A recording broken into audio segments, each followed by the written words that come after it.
inama y'Abaminisitiri yateranye ku munsi w'ejo, imyanzuro yayo yagaragaza ko guhera ejo tariki 23 ziriya ngamba twavugaga kuma mu karere kugera mu rugo isaa moya ariho zatangira gukurikizwa.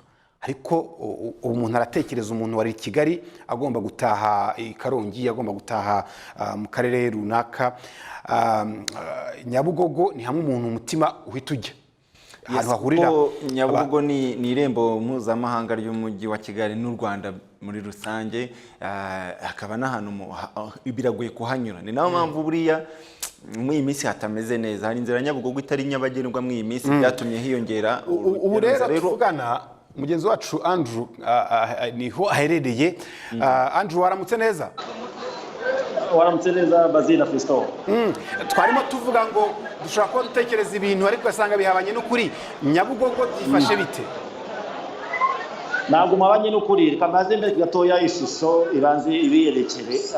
Wenda ndashaka kwaza kwereka ishusho y'inyuma. Aha mureba ni hepfo ugana kuri Ample cyangwa se ku Rwijiro. Abantu ni benshi cyane, ariko hari abantu bamwe baba youth volunteers bo baragerageza kureba umuntu winjira ko akarabye maze akabona kwinjira, ndetse n'uvuye mu modoka, imodoka nagirega ku marembo uko nsa nkaho nitegeye ku bandi rw'amagence ahari, maze n'usohotse imodoka nawe bakabanza bakamenya shongo abanje gukaraba ayo y'amazi yaba yateguwe cyangwa se sanitizer, bakabona ko yamaze kuyikaraba kugira noneho bamwemerere gukomeza. Naho abantu ho rwose ishusho iraza kubiyerekera, ni benshi cyane, ni benshi baramutse ko gerageza no saa 12 zuzuye, ariko wabonaga ko abantu baramutse baje gutega kugira ngo bagende. Ariko ikibazo gihari cy'imodoka cyo ndahamya neza ko abantu baranga bataza kuva muri ino gare uyu munsi. Impamvu ya mbere nta yindi nuko usanga izi societe zitwara abagenzi uza kubwira ngo ubusanzwe n'ibimodoka yacu itwara byibura abantu bagera kuri 29, tukaba tumaze iminsi dutwara abantu byibura 50% y'ubushobozi bw'imodoka yacu, bivuze ngo asanga batwara abantu 15. Uvanga imodoka isanzwe isiga abantu 14. Hari ababyeyi bigeze kubona hano kare, wenda ndaza kongera guhinduza kamera gatoya mbabereke, bambwiye ko baharaye, arabubona barabona bari hasi, ubona ko rwose bose n'umutwe bafite n'ibitotsi. Abanga baraye muri gare babuze imodoka kubera ubwinshi bw'abantu bari ahangaha guhera ku munsi w'ejo. Bamwe bateze n'izi ngamba bako batazi neza ikiza kuvamo. Nanone ikindi kintu aho tuvuganira aya masaha, niba nka bisi yavaga ahangaha muri gare igomba kwerekeza Rusizi, ariko mu by'ukuri nk'iyo bisi itike ya nyuma bakataga yari nk'iya saa 8, ariko ubu ngubu biraza kumanuka bigira nka saa 6, kuko bagendaga mu ya saa 8 bazi neza ko bibura amasaha ya kashiyu ataza kubafata, ubwo ni nka saa 3 kugira ngo bagere aho bajyaga. Ubu noneho tuvugana aya masaha nk'izo bisi umuntu ushaka ntabwo ari mu kuzibona zuzuye, n'abantu bari mu kuza bose, amajansi yose aho baragenda bavugana hagati yabo bavuga ngo ese we nta myanya gifitemo ko dufite abagenzi, bose bavuga ko amabisi yuze. Ikindi kintu trick twamaze kumenya ariko turi mu kugenza neza ngo tumenye niba ari byo, barimo kugura amatike bakayabika kugira ngo baze kuyagurisha ku giciro cyo hejuru, ubwo n'inzego zibishinzwe baze kugenzura neza barebe koko niba ari byo. Ariko abantu bitwongoreye mu kanya gatoya batubwira ko ari trick abantu bamwe nabwo batangiye gukoresha iyo muri ubwo buryo. Ariko utubwiye abantu ngo baharaye, kandi ibyemezo by'inama y'Abaminisitiri byabonetse mu ijoro. Baharaye kubera bari bamenye amakuru yuko hagiye gufungwa, wenda hagiye gufatwa ingamba, cyangwa n'ubusanzwe ejo hari ikibazo cy'imodoka? Harasanzwe ari ikibazo cy'imodoka ko iyi 50% yari isanzwe iri muri bya byemezo y'inama y'Abaminisitiri beruka gufatwa. Kuvuga ngo ni ya mibare nakubwiraga n'ubundi, niba umuntu asanzwe abasha gutega ariko ugasanga capacity y'imodoka batari za 15 bitewe n'ubushobozi bwayo. Ariko nanone akaba nanone n'ikindi cyiciro cy'abantu twamenye ko kuva hatangiye gusirikira ko inama y'Abaminisitiri irimo, nawe urabiza abantu batandukanye ku mbuga nkoranyambaga batangiye guhwihwisa ateguma mu rugiraje, guma mu rugiraje. Rero abantu rero bakorera imbere batangiye kugerageza uburyo ki batega kugira ngo bibura bibasange iwabo. Ariko nanone ikindi kintu baziri bitandukanye n'iminsi yatambutse, kuko bisi yatambutse wabonaga hano huzuye cyane kuko byabaga ari guma mu rugo, total lockdown. Ariko ubu ngubu noneho kuba abantu benshi bakorera mu mujyi, kandi abavaga mu mujyi icyo gihe bavagamo ko nta mirimo yari hari, ariko ubu ngubu imirimo mu mujyi irakomeje, gusa icyagabanutseho n'ayo masaha yo gukora ndetse n'amasaha yo gutahira. Ariko umubare ugereranyije n'iminsi yashize ntabwo uri hejuru cyane. Ndaza no kongera kukwereka ishusho gatoya, niba nashoboye cyamvugane n'umwe mu bakozi ba company yitwa Alpha, kugira ngo bazirabona ishusho. Ariko ikindi kintu nabashije kubona cyo ingamba zo kubahiriza ikwirakwira rya covid hano rwose yo ntubibare rwose ntubitege kuko umuntu ntago akeneye kumenya ingamba nonaha kuko umuntu akeneye kubona ko yabona etiki rwose. Ikindi bwa buntu bwarashizwe hasi nk'ubu ngubu ahanga kuri company ya Alpha ho ndabibona ko burahari, ariko nabi impamvu nuko bamaze kugurisha amatike byarangiye nta muntu uri kwinjira hano urebye. Ariko ahandi nk'aho Force Society ndi mukubona wenda ntaza kuvuga izina kugira ngo banyere societe. Ariko uvuze Alpha sinzi icyerekezo ijyamo. Umuntu yakwibaza abantu benshi bari mu byerekezo byose bijya mu Rwanda, cyangwa wenda bari kuri bus zijya mu majyepfo, cyangwa se bari kuri bus zijya mu majyaruguru. Turabizi zose ntabwo zijya mu cyerekezo kimwe, ariko wabonye abantu benshi bari hehe? Ni mu byerekezo byose baziye. Wenda nakire umwe mu bakozi ba Alpha aza no kutubwira n'amatike yabo yashize igihe yashiriye, yitwa Birohoza François. Reka tumuhe ikaze, ndagira ngo utubwire amatike muri mu gutanga abantu bari kujya barajya mu byerekezo bihe cyane cyane mu buryo tuvuga ngo cyo cyerekezo kiganjemo byibura abagenzi benshi cyane. Icyerekezo kiganjemo abantu benshi ni cya Rusizi. Ni cya Rusizi. Impamvu hanini ni iyihe? Rusizi wajya Rusizi kuko barimo gutaha benshi kurusha izindi ntara. Ubwo ni ukuvuga ngo abaje mu gitondo mwatangiye kwakira usangahe? Ese mufite icyizere ko byibura imodoka zanyu zishobora kuza kurara zigejeje abagenzi aho bagomba kujya, ndetse naho bitazashoboka arimaza kugitwara mu muti? Kuri Rusizi ntabwo biri bushoboke kuko uyu munsi ya nyuma turayifunga wenda saa 8. Iyo tufunga ku ya saa 8 harabugenda bisi windi ebyiri zaturutse nabwo Rusizi kuko izaraye hano zarangiye. Twari saa 10 n'igice, iya mbere saa 10 n'igice yari yagurutse. Urabona Rusizi ni urugendo rurerure, ntabwo wajya Rusizi ngo ugaruka ngo imodoka isubireyo, kandi watwaye abantu 15. Ubwo urumva ko yagisiga abantu 14 hano. Ubwo rero niyo mpamvu wabura aba bantu ubona ari benshi kuko batagomba kurangira hano. Isiga 14. Imodoka yagurutse guhera saa 10 n'igice, ubu bamaze kugenda imodoka 11 ukube n'abantu basigaye 14. Urumva ko ari abantu benshi. Ubu nuko mbese intara yorohewe iri gutahe wenda ni ya Huye, kuko Huye imodoka ziracyari ni na hafi ziragenda zikagaruka zigasubirayo. Yabahuye bo nta kibazo bari bigize.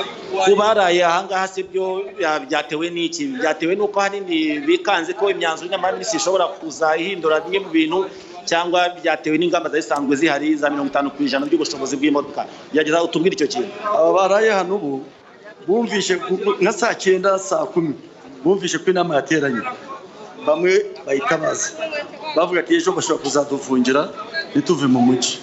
N'ubundi bageze hano basanga imodoka zarangiye. Niyo mpamvu byatumye ubona bararamana. Gusa hari icyizere ko imodoka zanyu cyangwa za amasosiyete atandukanye zishobora gukomeza gukora ingendo zo mu ntara, kandi intara zifunze zihuza intara n'umujyi wa Kigali. Urabona icyizere cy'uko imodoka zanyu zishobora kuguma mu ntara gihari, cyangwa nazo munongera muzikureyo muziyegerezaho mushobora kuzikontorora? Bimeze bite byo? Ni ukuvuga ngo cyane cyane ko tureba abashoferi buryo nimba dufite abashoferi ba Rusizi ariyo batuye, abo turageza kugira ngo barare hariya. Noneho nabo bafite imiryango hano i Kigali, nabo barare hano i Kigali. Nibyo tugenderaho cyane. Kurikiza kuko niba wafata umushoferi w'i Kigali ngo agume Rusizi, niba wafata umunyarusizi ngo abe Butare. Tukurikiza aho umushoferi aturuka. Baziringira ngo muramwumva François, ubwo muraza kumbwira niba naganiriza n'umwe mu baturage ahangaha nawe yakubwira ukabyumva. Ubonye umuturage wabaza rwose ukamubaza niba yumva afite icyizere cyo kubona imodoka, wamutubariza n'umwe rwose nta kibazo. Ndabona hari umusore n'umugabo bari imbere yakubabarira. Waramutse igihagana he wowe? Namudereza ndi kwerekeza i Rusizi. Rusizi. Ubageze hano muri gare sangahe? Nageze hano muri gare saa 11. Mageze sanga imodoka zaraye zikase zagiye kuva aya masaha ntabwo ndabona imodoka yerekeza aho nta.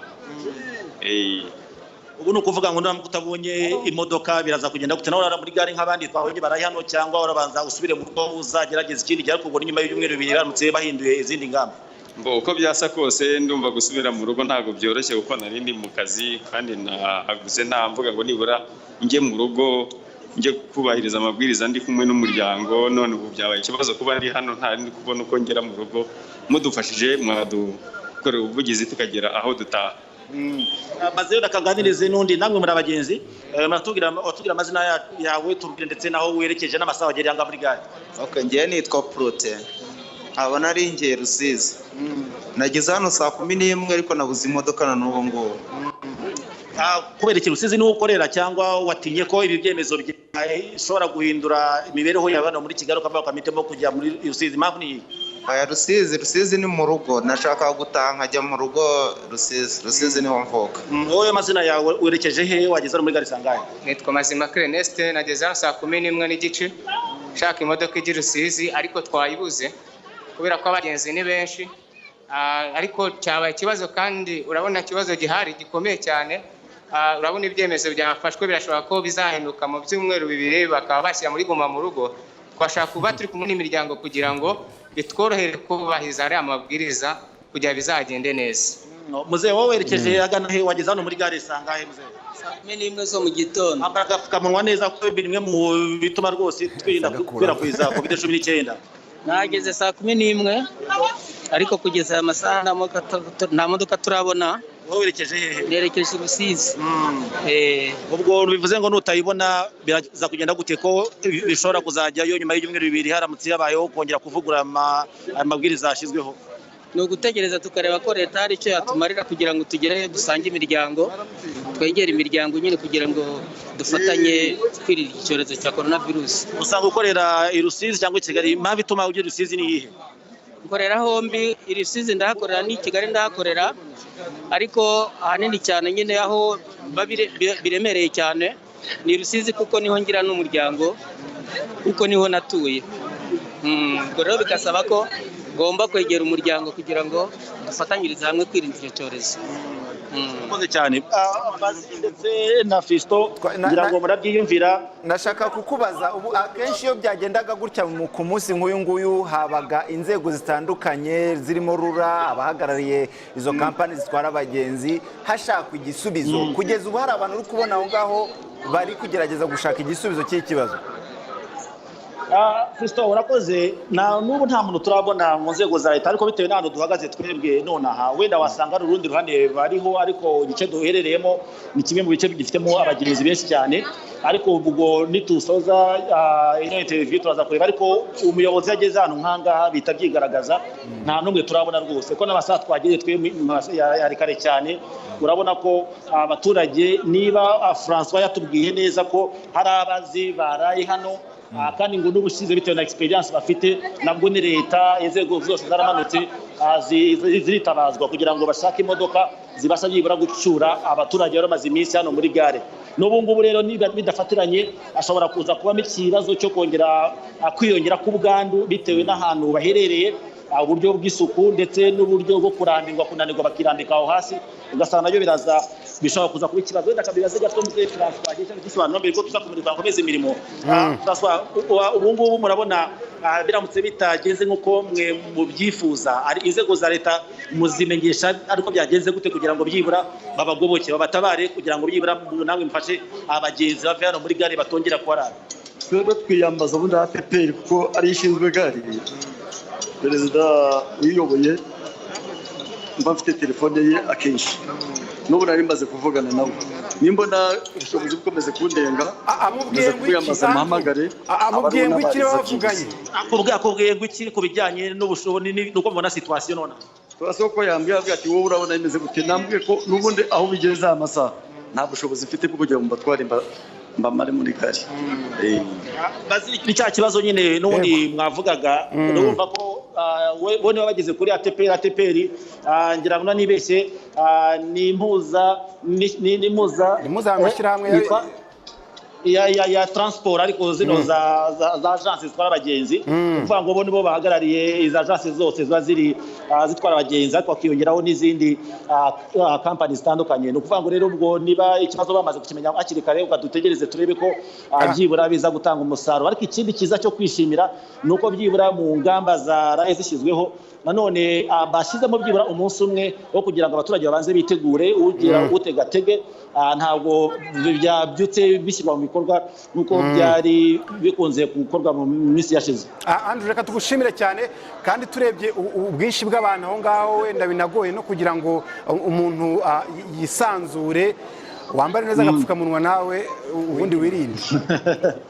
Nibyo, murakoze cyane namwe kandi ikiganiro cyiza. Murakoze cyane mwiza wacu Andrew. ATPR iravuga ko nta bushobozi bwo gutwara abantu ifite kugeza ubu ngubu, ariko biragaragara abantu ni benshi, birigaragaza abantu ni benshi, kandi ni ibintu byagiye binagaragara mu minsi ishize. Biragoye ko bari abantu bavara, ngira ngo bimwe mu bisubizo byagiye bifatwa mu minsi ishize igihe twajyagayo mu minsi nk'iyi ni ukongera imodoka zitwara abantu. Ni ukuvuga ngo niba ari Alpha, sinzi niba itwa Omega ikibaho, n'izindi zitandukanye zijya mu burengerazuba n'izindi, bakabafasirita kubona imodoka, ndetse n'ibi bihe bikaba byakwiyongera. Ngira ngo hari igihe cyageze hafatwa iminsi 2 yo kugira ngo abantu batwarwe bagere mu miryango yabo. Buriya impamvu umuntu, kubera iki umuntu ahitamo kuva i Kigali akajya Rusizi iyo habayeho kese nk'iyi ngiyi, nuko ababona ibyo byumweru 2 ari byo yahamara neza, kandi nk'uko uriya muturage yavuze bikamufasha no kwirinda. Ashobora kuguma hano kwirinda bikanga, ashobora kuba waje gukora bisanzwe kandi ugomba gutaha hariya, nta muryango ufite hano, ntabwo rero kugira ngo umare ibyumweru 2 ucumbitse ahantu wishyura ugira gute. Impamvu no havaho kuva mu rugo atafite aho ajya kuvateranya gushakira. Impamvu zo kuva ahantu hamwe ujya mu zindi zo ni nyinshi, niyo mpamvu baba basize uyu munsi kugira ngo izo mpamvu zikemurwe. Rero ahubwo ubushobozi bwo kugira ngo abantu barare bageze aho bagomba kujya nibwo bukenewe. Mwumvise ko impuzamashyirahamwe yo igaragaza ko imodoka zihari n'abantu bahari bidashoboka ko babatwara. Impuzamashyirahamwe y'abakora muri transport, RURA, ubuyobozi bw'umujyi wa Kigali, polisi, traffic police, bagene bahagarare muri gare. Tuvugana ubuyobozi bwa RURA n'umujyi wa Kigali nabo uvuze bagakwiye ko bari muri gare, kiriya kibazo kigashakirwa umuti bari kuri tere. Imodoka aho ziri hose, hari zaraparitswe, hari zarize gute, ariko abantu 15 bagiriye mu mujyi wa Rubavu icyarimwe. Inzego zihaguruka bazana imodoka za gisirikare za polisi zitwara bayobozi aho mwicaye mu biro. Ikintu gikenewe nonaha ibyo mukora byose, ufite aho uhuriye na transport, va mu biro ujye Nyabugogo, kuko ni ikibazo kiri. Niba uri Musanze ageze mu biro ujye muri gare, niba muri Rubavu ujya ubwo nukuzamuka no kuva mu kazamuka. Imbaraga zose zishyirwe ku buryo abantu basubira mu miryango yabo, ejo amabwiriza agatangira gukurikizwa, nta muntu uraye inzira. Impamvu gutinda ari ikibazo cyane nuko bari abantu nibatinda hariya, mubonye ukuntu bangana, bari abantu nibatinda hariya baranduzanya, kandi nibanduzanya barajyana ubwandu aho bagiye. Uze gusanga none biratugora muri ibyumweru 2 usange na za ngamba twavuga ko twagerageza zikarangirana n'ibyumweru 2 hari igihindutse, usanga ahubwo nta gihindutse.